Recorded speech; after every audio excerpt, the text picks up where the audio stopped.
Hey everyone, welcome back. My name is Rohan Viju, and in today's video, we're going to talk about the Fifine SE3 audio mixer.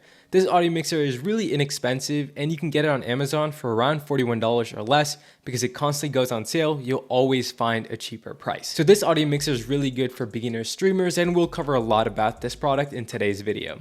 So before we begin, let's give a quick rundown of what we're going to cover. First, we're going to do an unboxing. Then we're going to talk about specs as well as the features while showing you some live demos of those features. And then finally, I'm going to give you my final thoughts and my final score for the Fifine SE3 audio mixer. So before we begin, subscribe to the channel if you haven't already to watch more future content like this. Like this video if you found this helpful, and comment any questions or concerns, and I'll try my best to answer them. So without further ado, first up is unboxing. First, we have the box, which is made out of cardboard. Let's pop open the box and take a look inside. The first thing you can see is that we have the user guide. Then let's remove the foam covering and take out the audio mixer itself. It feels quite solid and feels much more expensive than it is. Let's put it aside and take a look at what else we get. Here we get a USB to USB-C wire, but the neat thing is that it can turn into a USB-C to USB-C wire if you remove the adapter, which is nice. Then finally, we can find a 3.5mm jack to 3.5mm jack for your line in or line out port. That's pretty much what you find in the box. You can now connect the SE3 to power by connecting to your laptop and connect your microphone and headphones into the mixer.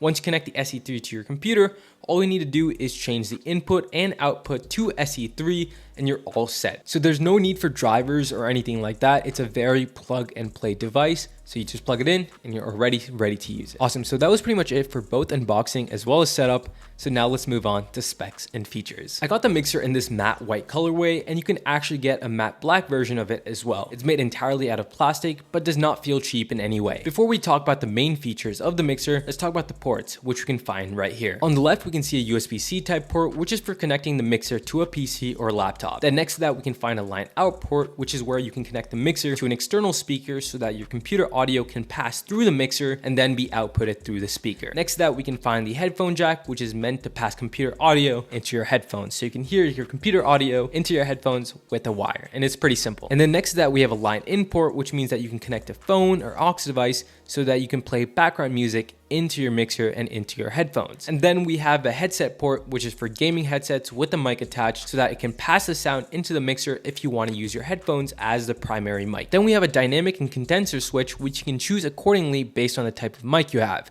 So here I have a dynamic mic, so I turn the switch to dynamic instead of condenser, and this is the audio you hear from that. And then finally, we have an XLR port to pass through audio from an external mic. So that's basically it for the ports. On the top of the device, we have the main controls. So here we have 12 rubber buttons that are all backlit with RGB, and let's go through them. On the top left, we have a 48 volt button, which means that if you have an XLR cord connected to the SE3, then based on what I understand, you can actually power the microphone itself using this 48 volts, which is basically phantom power. So this can power those condenser mics. It can't power this one because this is a dynamic mic, but if you did have a condenser, you can basically power that mic only with an XLR cord. Under the 48 volt button, we actually have an electric button, which is basically an auto tune button. If you click it multiple times, you can actually cycle through different notes. So here, let's try it.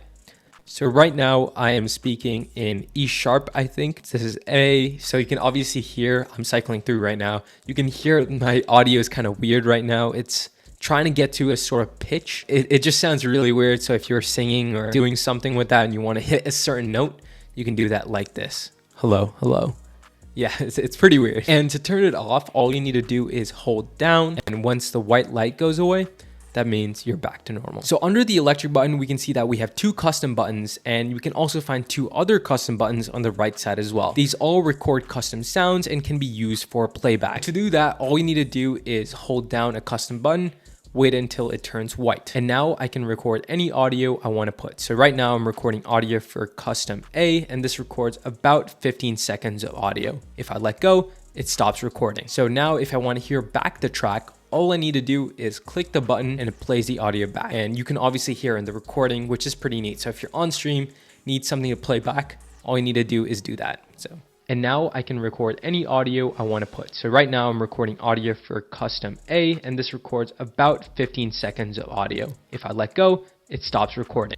Yeah, so you probably heard the audio so far. It's not very good. For some reason, there is a big audio downgrade. It sounds like I'm recording through like a 2004 phone. It doesn't sound really good. And that's like one of the only bad things about this mixer is that you have all these custom buttons, but it doesn't really sound good on playback. And you can do this custom sound for all 4 buttons. And one thing to note is that once you unplug the mixer from your computer, you're going to lose all the audio files you saved on those custom buttons because it's not saved internally on the device. It's a temporary save. So once you unplug it, it's gone and you have to re-record it if you want to use it again. All right, the next button we can see is the RGB switcher button, which cycles through multiple different modes, and it is pretty neat. And if you want to turn off the lighting, all you need to do is hold down the button and it turns off all the lights. Under the RGB button, we finally have the voice changer button, which cycles through 6 different types of voices. So let's go over them. So this one is the male voice. This one is the female voice. This one is robot. This one is monster. And this one is baby. And then finally we have elder.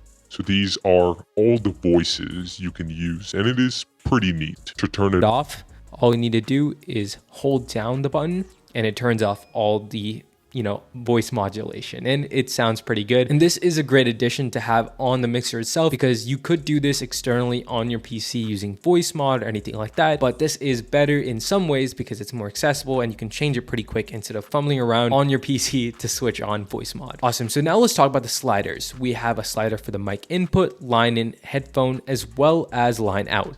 If we move the sliders, we can see the indicator on top, which light up when I increase or decrease the volume. Also, these lights are passive, which means that they always show the gain when you speak into the microphone and shows you how much audio gets passed out through your headphones, which is neat, so you can always monitor the amount of audio that goes in or out. Under the slider, we have the mute button for mic, line in, and line out, and then we have the mic monitoring button.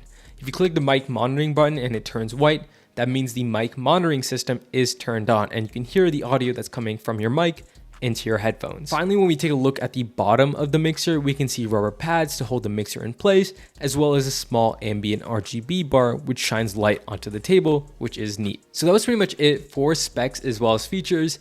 Now let's talk about my final thoughts and my final score for the Fifine SC3. So this microphone is really accessible, really easy to use at a very affordable price. Obviously $41 is really good for an audio mixer, while in this market there are a lot of high-end mixers that are really hard to use, as well as you need a lot of equipment to use it. Here, the only extra thing you need to buy is an XLR cord, which you can get for under $10 on Amazon, and you need a microphone, which you probably already have if you are looking for a mixer. If you aren't planning to use an external microphone, you could just connect your gaming headset into the mixer and that should be fine. There are some minor flaws with using a gaming headset, and one of that is that there is going to be a slight delay when speaking into the microphone, as well as getting the voice monitoring back, which is not that great. Another shortcoming is the custom button. It's great that they added it in, but it is kind of bad because when you talk into it and hear the replay, the audio is not very good and it's not a high quality thing to have on stream. I wish they could add a feature where you can download audio from online into the SC3 so you can play that back like funny sounds, but unfortunately that's not in here. I also wish they could add a feature where it remembers the audio, so at least if I'm switching sets or anything like that and I carry this around, I can at least have that audio in there. But unfortunately that's not in there, and there are some sacrifices that have to be made so that you can get this good price for an audio mixer. So based on the pros and cons, the final score I would give the Fifine SC3 is an 80 out of 100. So as always, I've left links in the description if you want to go check out this product. So thank you guys for watching. Subscribe to the channel if you haven't already to watch more future content like this. Like this video if you found this helpful, and comment any questions or concerns and I'll try my best to answer them. So thank you guys for watching.